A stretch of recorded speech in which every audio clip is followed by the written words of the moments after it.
Hello बच्चों, कैसे हो?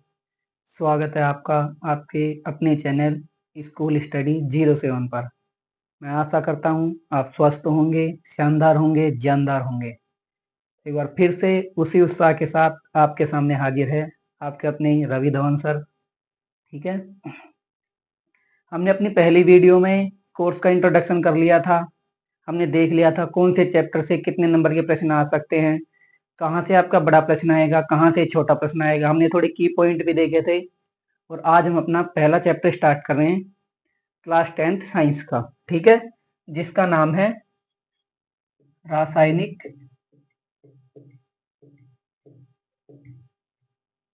अभिक्रियाएं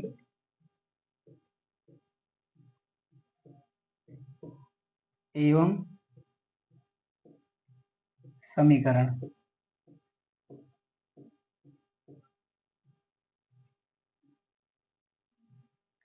बच्चों, आपने छोटी क्लासों में रासायनिक अभिक्रियाएं पढ़ ली होगी, तो वहां आपने रासायनिक परिवर्तन और भौतिक परिवर्तन पढ़े थे। तो रासायनिक परिवर्तन की डेफिनेशन और भौतिक परिवर्तन की डेफिनेशन एक बार फिर से देख लेते हैं। ठीक है, क्योंकि यहाँ से कभी कभी एक नंबर का प्रश्न आ जाता है।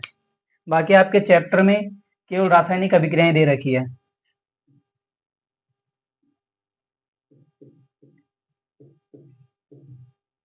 भौतिक परिवर्तन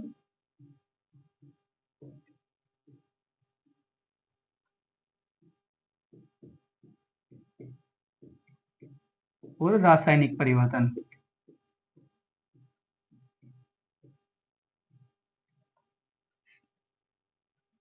भौतिक परिवर्तन में पदार्थ की भौतिक अवस्था में परिवर्तन होता है। आप कह सकते हैं ताप, दाब, बाह्य आकार में जो परिवर्तन होता है वही अपने भौतिक परिवर्तन कहलाता है। जैसे आपने एक बॉल को लिया और अपने हाथ से दबाया, फिर वापस आप बॉल को छोड़ोगे तो बॉल वापस अपनी पुरानी शेप में आ जाएगी, पुरानी आकृति में आ जाएगी। ठीक है, तो वो कैसा परिवर्तन है? भौतिक परिवर्तन। कैसा परिवर्तन है? भौतिक परिवर्तन, मतलब आकार में परिवर्तन आप कह सकते हो।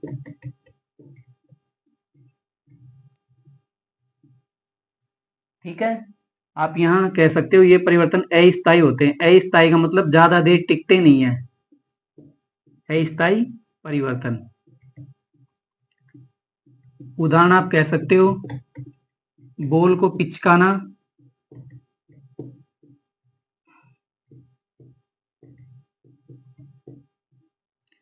आप कह सकते हैं मोमबत्ती का पिघलना,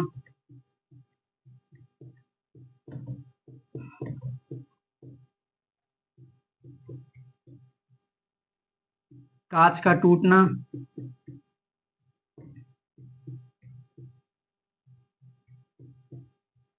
सबसे इंपॉर्टेंट इसका फैक्टर है, आप कह सकते हो पॉइंट क्या है? नए पदार्थ का निर्माण नहीं होता। नए पदार्थ का निर्माण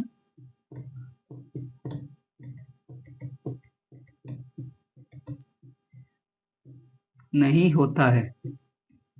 नए पदार्थ का निर्माण नहीं होता है। कुछ बच्चे यहाँ थोड़ा सा डाउट में आ जाते हैं। वो जो अपने मोमबत्ती का पिघलना है ना, इसको रासायनिक परिवर्तन समझ लेते हैं, या फिर कांच का टूटना इसको रासायनिक परिवर्तन समझ लेते हैं। कुछ बच्चे कहते भी हैं कि सर कांच टूट गया फिर वापस से तो आप उसका कांच नहीं बना सकते। नहीं बच्चों, देखो कांच टूट गया पर टूटने के बाद में भी वो कांच ही है, कोई नए पदार्थ का निर्माण नहीं हुआ है। अब देखिए रासायनिक परिवर्तन, बस आप एक ही पॉइंट ध्यान रखिए, नए पदार्थ का निर्माण होता है। नए पदार्थ का निर्माण होता है।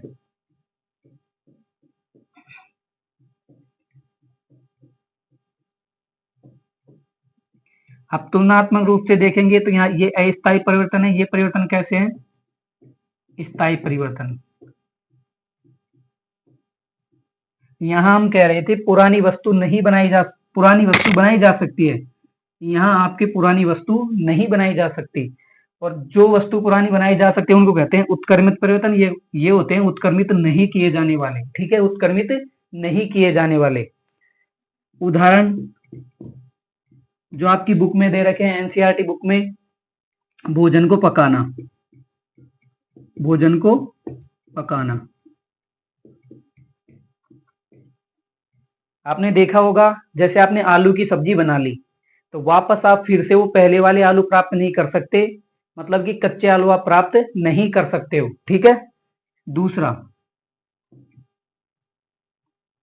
आप कह सकते हो मैग्नीशियम का दहन, मैग्नीशियम का दहन। और उदाहरण आप लिख सकते हो मोमबत्ती का जलना। देखो जितनी भी वस्तुएं जलती है ना वो रासायनिक परिवर्तन है। मोमबत्ती का जलना। ठीक है, ये जनरल सा अपना इंट्रोडक्शन था। अब मैं की पॉइंट बनाकर आपको बहुत ही कम टाइम के अंदर अपना पूरा पार्ट रिवीजन करा दूंगा। ठीक है,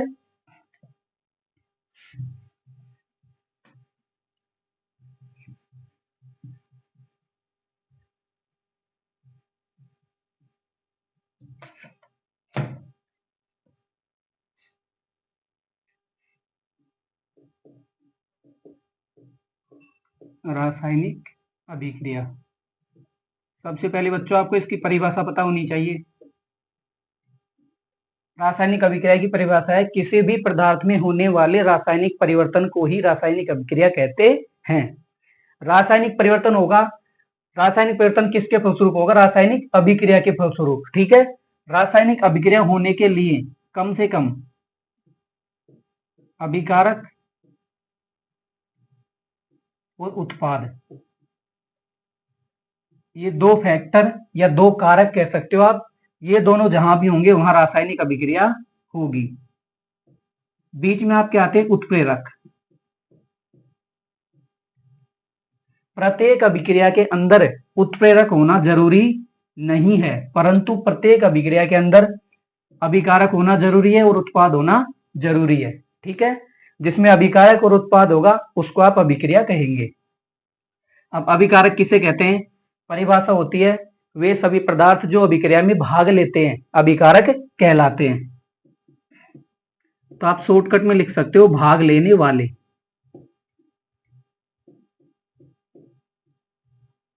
उत्पाद किसे कहते हैं? जो भी अभिकारक भाग लेते हैं वो अभिक्रिया के फलस्वरूप जिस नए पदार्थ का निर्माण करते हैं उत्पाद कहलाता है। तो आप हम यहां लिख सकते हैं नया पदार्थ। उत्पाद को आप अभिक्रिया का परिणाम या अभिक्रिया का रिजल्ट भी बोल सकते हो।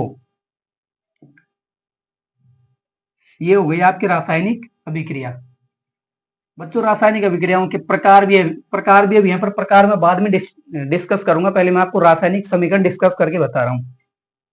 रासायनिक समीकरण।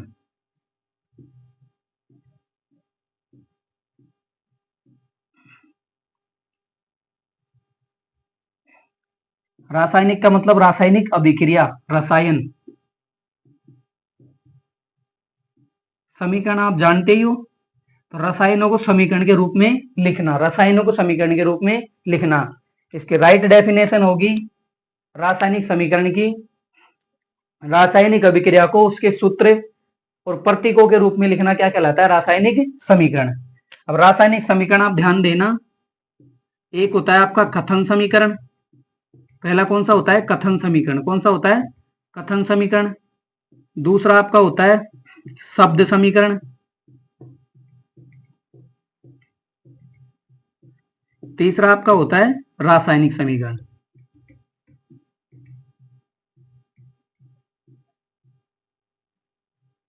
अब हम केवल एक उदाहरण लेते हैं।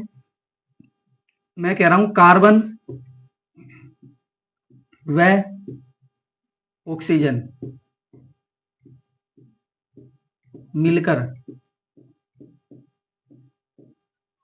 कार्बन डाई ऑक्साइड का निर्माण करते हैं, निर्माण करती है। ये आपको लग रहा है कथन। क्या है? कथन। तो इसको कहेंगे कथन समीकरण। क्या कहेंगे? कथन समीकरण। अब मैं शब्द समीकरण लिख रहा हूं। मैं लिख रहा हूं carbon plus oxygen, carbon plus oxygen. आपने शब्द लिखे हैं, फिर आगे आप लिखोगे कार्बन डाई ऑक्साइड।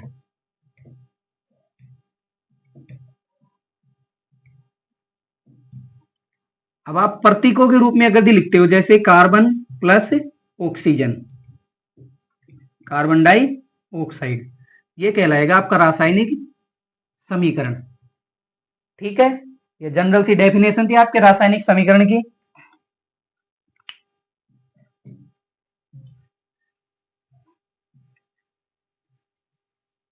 अब आप देखिए, रासायनिक समीकरण जब भी आप लिखोगे तो आपको दाईं तरफ कौन सा पार्ट लिखना है, कौन सा भाग लिखना है, और बाईं तरफ कौन सा भाग लिखना है। आपने संख्या रेखा पढ़ी होगी, ये वाला भाग होता है आपका लेफ्ट, ये होता है राइट, बायां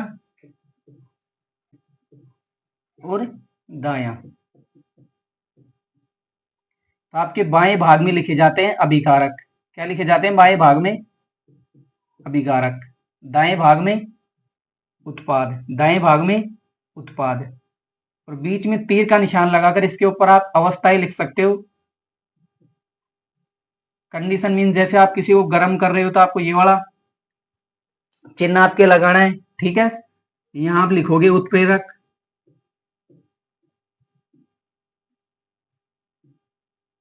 ठीक है, अगर यदि आपके पास एक से ज्यादा अभिकारक है तो आप ये अभिकारकों को प्लस का चिन्ह लगाकर लिखोगे। जैसे मान लीजिए मैं कोई अभिक्रिया करा रहा हूं जिसमें अभिकारक है ए और बी, तो आप लिखोगे ए प्लस बी।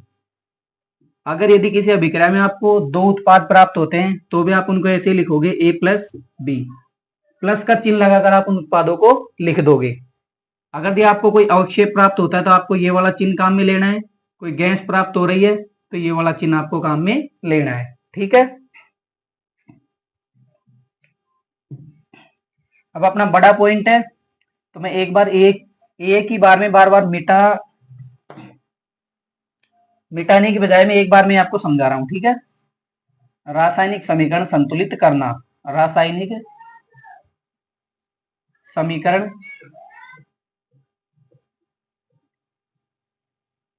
संतुलित करना। डेफिनेटली आपका यहां से जरूर प्रश्न आएगा।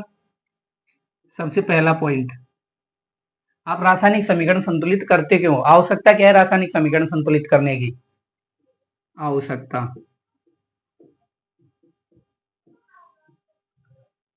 रासायनिक समीकरण संतुलित इसलिए किए जाते हैं ताकि द्रव्यमान संरक्षण के नियम का पालन हो। अब द्रव्यमान संरक्षण का नियम क्या है कि किसी भी अभिक्रिया में, अभिक्रिया होने से पहले और अभिक्रिया होने के बाद में न तो द्रव्यमान नष्ट होता है, नए द्रव्यमान का, या आप कह सकते हैं कि नए अणुभार का निर्माण होता है। ठीक है, तो आपको यहां करना है LHS बराबर RHS। ठीक है, इधर जितने परमाणु है उधर ही, जो आपके लेफ्ट साइड जितने परमाणु है राइट साइड भी उतने ही परमाणु होने चाहिए। ठीक है, दूसरा,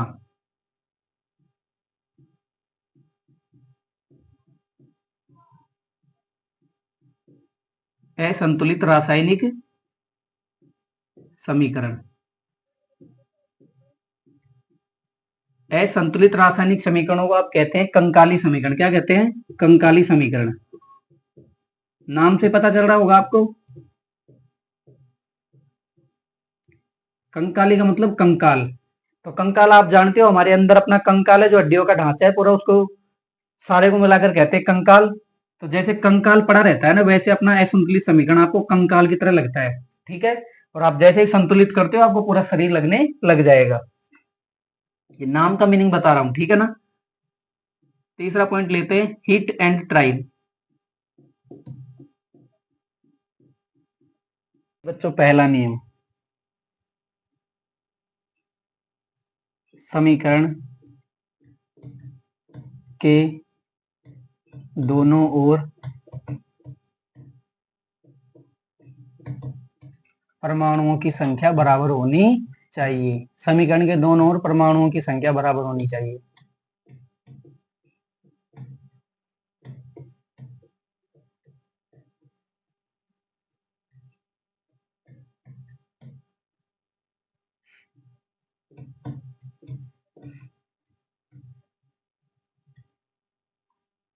पहला नियम है कि जो भी आप समीकरण संतुलित कर रहे हो उसमें अभिकारक और उत्पाद दोनों में परमाणुओं की संख्या बराबर होनी चाहिए, जिससे कि आपके द्रव्यमान संरक्षण नियम का पालन होगा। दूसरा नियम, आपको समीकरण संतुलित होने के बाद में आपको चेक करना है संतुलित समीकरण की जांच।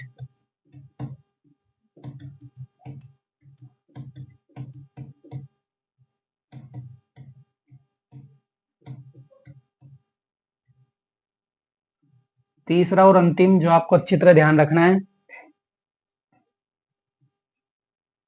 अभिकारक व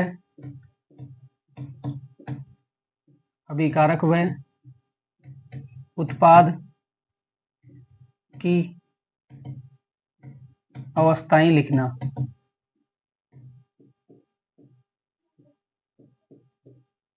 आपको समीकरण संतुलित होने के बाद में अभिकारक और उत्पाद की अवस्थाएं लिखनी है। ये अवस्थाएं लिखते टाइम आपको ध्यान रखना है, अगर ये आपको कोई ठोस प्राप्त होता है तो ठोस के लिए आपको काम में लेना है एस। एस का मीनिंग होता है सॉलिड। अगर ये कोई आपको द्रव प्राप्त होता है, द्रव, आपको लेना है एल, लिक्विड। अगर ये आपको कोई गैस प्राप्त होती है, जी, कोई जलीय विलयन,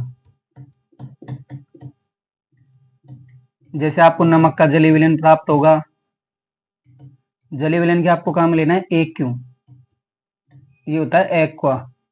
ठीक है, अब एक हम उदाहरण भी ले लेते हैं। ये सारे नियम आप नोट कर लीजिए, स्क्रीनशॉट ले लेना इसका। ठीक है,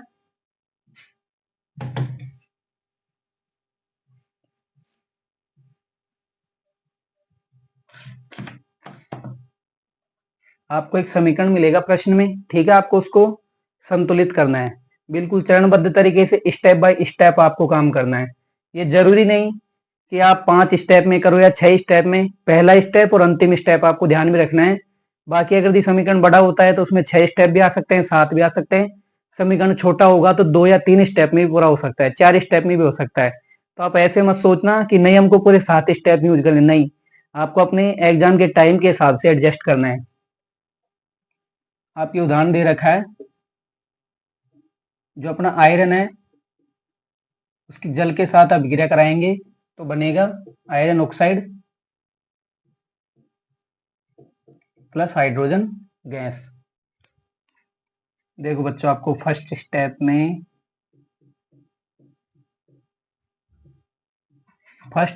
में आपको सबको बॉक्स में डालना है। ठीक है, सबके चारों तरफ एक डिब्बा बनाना है, Fe plus H2O, Fe3O4 plus H2।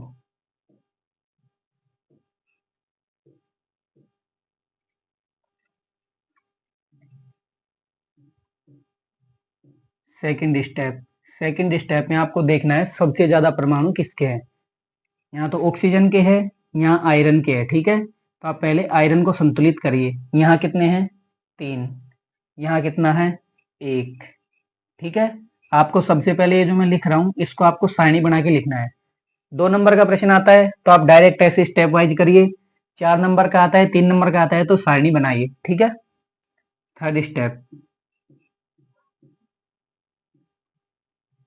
Third step में आपको संतुलित करना है 3Fe, यहाँ 3 हो गए, प्लस H2। बाकी सबको ऐसे कैसे लिख देना है, एक बार में ए के तत्व को लेना है आपको। ठीक है, Fe3O4 प्लस H2। अब यहाँ देखिए आयरन 3 है, यहाँ भी 3 है, आयरन संतुलित हो गया। तो आपको थर्ड स्टेप में लिखना है आयरन संतुलित करने के लिए, आयरन को संतुलित करने के लिए।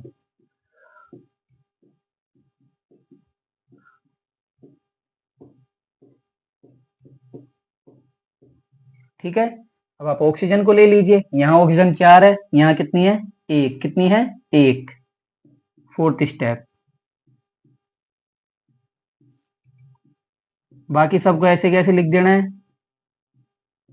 यहां लगा दीजिए आप 4, Fe3O4 प्लस H2। अब ध्यान रखना ये 4 केवल ऑक्सीजन के लिए नहीं है, अगर यहां परमाणु लगाते हो तो वो तो भी स्पेसिफिक आपके तत्व के लिए हो जाता है। अगर यहाँ आप 2 लगाओगे तो ऑक्सीजन के लिए होगा, परंतु यहाँ 2 लगाओगे तो ये सबके लिए होगा, ठीक है, जिसके आगे आ गया उन सब के लिए। तो ऑक्सीजन के भी लग, ये हाइड्रोजन के भी लग चुका है। हाइड्रोजन 2 नहीं रही, 4 नहीं रही, हो चुकी है 4 इंटू 2, मतलब आपके 8 हाइड्रोजन हो चुकी है। यहाँ कितनी है? 2। अब अपना 5वां चरण, 5वां स्टेप, यहाँ आपको लिखना है हाइड्रोजन को संतुलित करने के लिए। बाकी सबको ऐसे लिख देना है 4H2O Fe3O4 प्लस। अब यहां आप लगा दीजिए 4 4H2। यह आपका समीकरण संतुलित हो गया। छठे स्टेप में आपको संतुलित समीकरण को लिखना है। लिखिए 3Fe plus 4H2O Fe3O4 plus 4H2। अब एक बार दूसरा नियम याद कीजिए, संतुलित समीकरण की जांच। संतुलित समीकरण की जांच। अब एक बार गिन लीजिए, यहां आयरन कितने हैं? 3। यहां आयरन कितने हैं? 3। यहां आपकी ऑक्सीजन कितनी है? 4। यहां ऑक्सीजन कितनी है? 4। हाइड्रोजन कितनी है? 8। हाइड्रोजन कितनी है? 8। तब आपको समझ में आ गया होगा LHS बराबर RHS। जितने परमाणु अपने बाईं साइड है उतने परमाणु दाईं साइड, और इसे ही हम क्या कहते हैं? द्रव्यमान संरक्षण का नियम। और हम ये सारे स्टेप क्यों कर रहे थे? समीकरण को संतुलित क्यों कर रहे थे? द्रव्यमान संरक्षण के नियम की पालना के लिए, ठीक है। अब अपना अंतिम स्टेप, ये समीकरण थोड़ा बड़ा था तो अपने 7 स्टेप हो गए, ठीक है। जरूरी नहीं हर समीकरण में आप 7 स्टेप यूज करो। अब आपको इनकी अवस्थाएं लिखनी है। अब जो लोहा है वो तो किस अवस्था में होगा? ठोस, ये सॉलिड। आपका जो पानी है वो लिक्विड, ठीक है। Fe3O4 ये होगा आपका सॉलिड, प्लस H2 ये होगी आपकी गैस। अब ये जो समीकरण आपको प्राप्त हुआ है ये बिल्कुल आपका अंतिम है, ठीक है। ये बिल्कुल समीकरण पूरे तरीके से संतुलित है।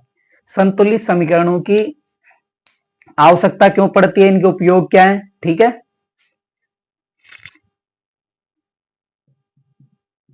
संतुलित समीकरण में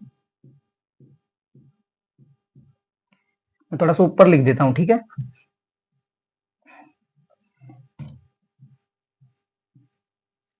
संतुलित समीकरण में अभिकारक तथा उत्पाद लिखते हैं। संतुलित समीकरण में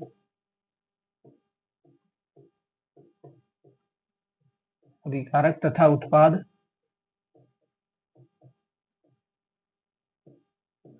के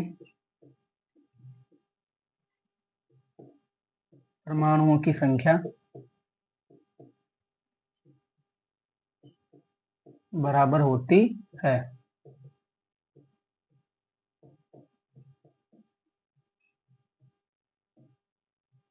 आपसे पूछ सकते हैं कौन से समीकरण द्रव्यमान संरक्षण नियम की पालना नहीं करते, तो आपको लिखना है कंकाली समीकरण, ठीक है। ये आपके साइंस चैप्टर का जो फर्स्ट भाग है वो पूरा होता है। आपको जल्द ही दूसरी वीडियो में कंप्लीट आपको रासायनिक अभिक्रियाओं के प्रकार, विकृत गंधिता, संचरण सारा पार्ट कंप्लीट कर देंगे। 15 से 20 मिनट की वह वीडियो होगी। हमसे जुड़े रहने के लिए आप लोग सब्सक्राइब करिए, ठीक है, लाइक करिए, हमको सपोर्ट करिए। जय हिंद, जय